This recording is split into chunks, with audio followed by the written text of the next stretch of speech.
Els plats forts d'aquesta assemblea és continuar el treball de la corredora vinal del Baix Besòs, que es va iniciar fa molts anys, però hem de treballar tots els temes que estan pendents.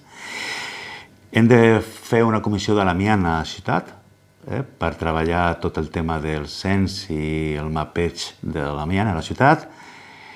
Tenim una situació en tot el país de les comunitats energètiques, hem de treballar l'energia renovable a la ciutat. I després tenim també els fons Next Generation per a la reforma de comunitats de veïns i veïnes, i això també és una feina que tenim que traslladar al veïnat perquè si pot adherir-se a aquestes digamos que fons Next Generation, subvencions, seria molt interessant. N'hi ha moltes i molt variades, però jo puc dir unes quantes, no? És un tema molt important, les cites prèvies de l'administració pública, que ara tenim una cita amb la defensora de la ciutadania i la síndica de Greuges, hem fet un document i tenim cita per 26 d'abril. No tenim accés, com en tota Catalunya, tot el país, tu vols fer una cita prèvia per l'INS o pel CEPE i no tens facilitat per tindre la cita prèvia. Una cosa és cita prèvia, vinga vostè dintre d'una setmana, 10 dies, un mes, que tampoc està bé, però és que no tens accés a sol·licitar la cita prèvia. No tens dies. Això és una locura, no? No tens dies.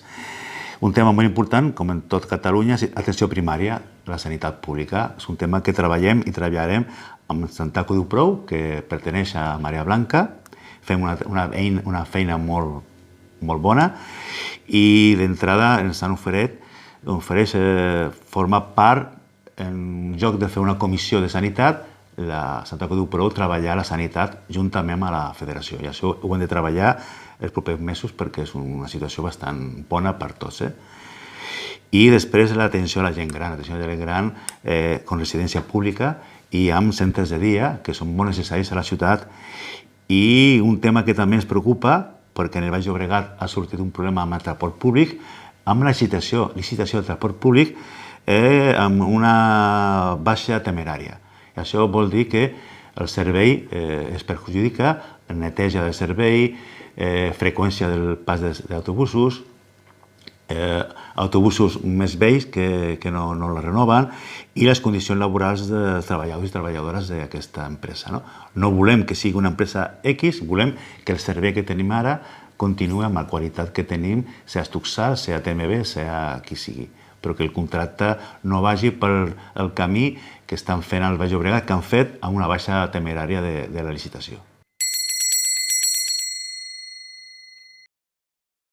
Bona pregunta, no? N'hi ha moltes coses que ens preocupa.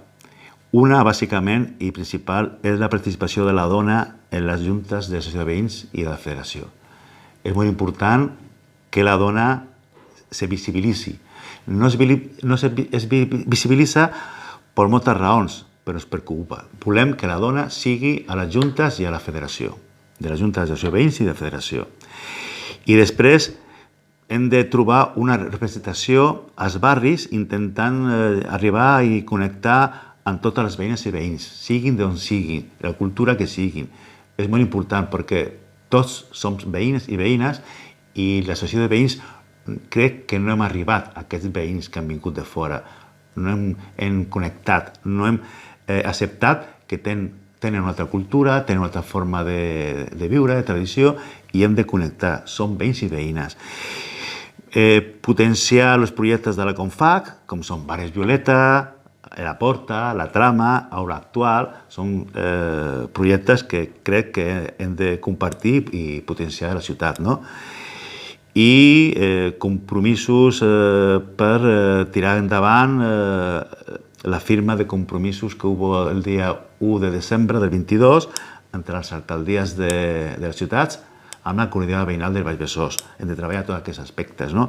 I un tema ja més local és intentar millorar la ubicació del local de la federació perquè estem patint una situació bastant patètica, amb humitats molt greus, i estem parlant de buscar una altra ubicació perquè la federació llega a ser una mica insalubre la situació actual del local de la Federació de Santa Coloma. Tindrem l'assemblea el dia 1 d'abril al casal de les Oliveres de Santa Coloma de Gramenet.